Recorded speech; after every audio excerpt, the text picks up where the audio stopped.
Մինչև հուլիսի 19-ը կատարեք գնումներ իդեալ համակարգի խանութներից եւ ամեն շաբաթ ստացեք հնարավորություն շահելու 500,000 դրամ արժողությամբ ճամփորդական ուղղագիր դեպի Կարմիր ծով, Իտալիա, Իսպանիա կամ ձեր նախընտրած ուղղությամբ։ Երկրորդ ուղղության ներքո մենք ծխախոտի արտադրանքի ակցիզային հարկի դրույքաչափերն ենք առաջարկում բարձրացնել, ընդ որում կախված ապրանքախմբից տարբեր տեմպերով, առավելապես բարձր տեմպ առաջարկելով տեխնոլոգիական ծխախոտի արտադրանքի համար, մասնավորապես ծխախոտային բարձիկներ, տաքացվող ծխախոտ, հեղուկ լիցքավորիչներով օգտագործվող ծխախոտ, նարգիլե, ինչու, որովհետև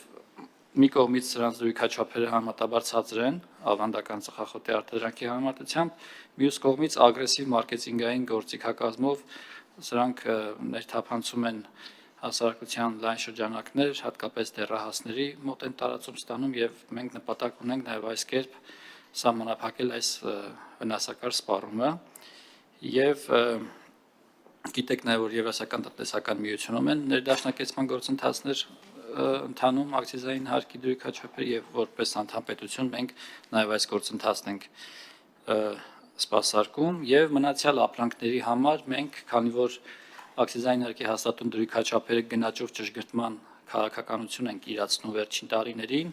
մենք նախորդիվ նախատեսել ենք նախորդ տարիների համար այդ մինչև ընթացիկ տարվա ավարտը որ տարեկան 8%-ով ճշգրտում ենք հաստատուն դրույքաչափերը գնահատելով որ դրանով կփոխհատուցենք գնաճի հետևանքով ապրանքների գնի կառուցվածքում ակցիզային հարկի կշռի նվազումը բայց փորձը ցույց է տալիս որ գնաճի տեմպը ավելի ցածր մակարդակում է կայունանում վերջին շրջանում եւ հիմա 8%-ը առաջարկում ենք փոխարինել 3%-ով։ Եվ առաջին երկրորդ ընթերցման քննարկումների միջև ընկած ժամանակահատվածում մի խումբ առաջարկներ ենք ստացել պարոն Թունյանի կողմից եւ նաեւ փոքրիկ առաջարկներ է ունեցել կառավարությունը, պարոն Թունյան, աշխատակարգային առումով ես ներկայացնեմ ձեր առաջարկները, թե դուք ոնց եք նպատակարար մեր համար։ Ուրեմն պարոն Թունյանի առաջարկները վերաբերել են հիմնականում ծխախոտային արտադրանքին, այն իմաստով, որ դրույքաչափերի աճի տեմպը ավելի նվազեցվի, օրինակ դասական ծխախոտային արտադրանքի դեպքում կառավարությունը առաջարկել էր առաջին տարում 8% աճ, այնուհետ երկրորդ եւ երրորդ տարիներին 7% աճ, պարոն Թունյանն առաջարկել էր հաստատուն 4%-անոց աճ, քննարկումների արդյունքում համաձայնություն ենք ձեռք բերել 5%-անոց աճի շուրջ, ընդ որում այս առաջարկների ներկայացման ու քննարկմանը նախորդել է նաև պարոն Թունյանի նախաձեռնությամբ ոլորտի տնտեսավարող սուբյեկտների հետ տնտեսական հարցերի հանձնաժողովում կայացած կարծում շատ կառուցողական եւ լավ քննարկում եւ ըստ էության մենք նաև ոլորտին ասել ենք, որ քննարկումները սպառված չեն եւ առաջին երկրորդ ընթերցում քննարկումների միջև ընկած ժամանակահատվածում այս քննարկումները կընթանան մոտավորապես նույն տրամաբանությամբ տաքացվող ծխախոտի ակցիզային հարկի դրույքաչափերի վերանայման տեմպի մասով էր առաջարկություն եղել, մասնավորապես կառավարության առաջարկը հաստատուն 30%, պարոն Թունյանի առաջարկը 15-ից 18% կախված տարիների համաձայնել ենք, որ 25%-ի շրջակայքում լինի աճը, շատ թվերով չեմ ուզում ծանրաբեռնել, ամփոփած հերթում մանրամասը ներկայացված է, բայց նույն տրամաբանությամբ փոփոխություններ են կատարվել նաև էլեկտրոնային ծխախոտի արտադրանքի պարագայում, այսինքն հեղուկ լիցքավորիչների օգտագործմամբ եւ նիկոտինային բարձիկների հաշվի առնելով, որ սա նոր ապրանքատեսակ է, գուցե մեր առաջարկած դրույքաչափերը մի քիչ բարձր էին, այսինքն ամեն դեպքում պարոն Թունյանի առաջարկությամբ սահմանվող դրույքաչափերը լուծում են մեր առջև դրված խնդիրը, պարզապես նաև լուծում են մեկ այլ խնդիր, հնարավոր մաքսանենգության ռիսկը, որովհետև եթե դրույքաչափերը օրինակ զգալի բարձր լինեն, քան հարևան երկրներում, այստեղ ռիսկ կա, որ կարող է հատկապես դրանք հեշտ տեղափոխվող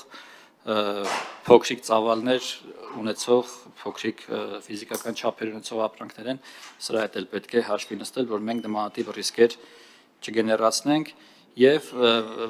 մրգային հատապտղային օղիների համար կառավարությունը առաջարկել էր 3000 դրամ դրույքաչափ հետագա քննարկումների արդյունքում որոշվել է որ մի փոքր լիչեցնենք 2500 դրամ հաշվի առնելով նաեւ ստեղծված վիճակը,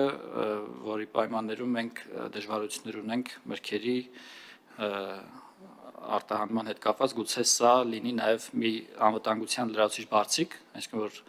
որպեսզի չփչանա այդ միրգը, հնարավոր լինի օղի արտադրել եւ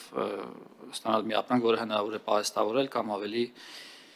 հեշտ լոգիստիկ ճանապարհներով արտահանել։ Թերևս սրանք են, հա, եւ մեկ այլ առաջարկ վերջինը թերևս կառավարության կողմից հաշվի առնելով, որ մենք նախատեսում ենք սա ընդունել հունիս ամսվա ընթացքում ու հրապարակել, բայց փաստացի չստացվեց, հիմա հուլիս ամիսն ենք, մենք սա կարող ենք կիրառության մեջ դնել ոչ շուտ, քան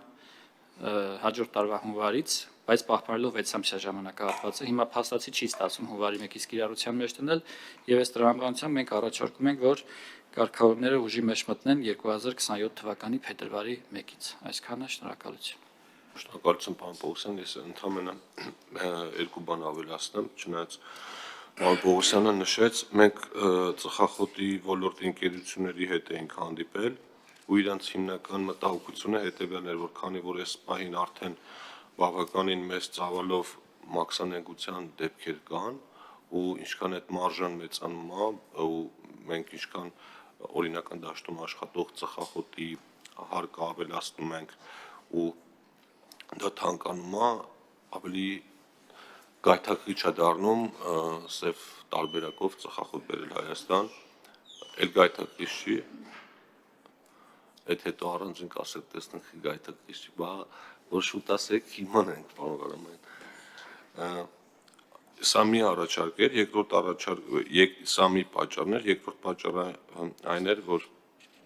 ըստ էության մենք ԵԱՏՄ-ի այդ ինդիկատիվ ցուցանիշները, որ կան, իրենցից հետ չենք մնում ու նորմալ է, ու վերջապես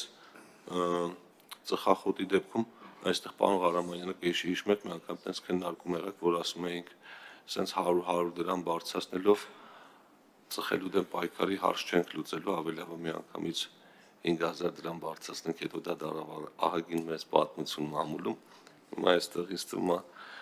սենց փոքր չափով բարձրացնելը, սա իմ անձնական կարծիքն է, ինքը զուտ բերման նրան, որ ծխող մարդը ուղղակի ծխախոտի վրա ավելի շատ փող է ծախսում, մնացած բաների վրա ավելի քիչ, երևի այստեղ առողջապահության հետ կապված ավելի խորքային բաներ ունենք որոշելու կամ փոխելու։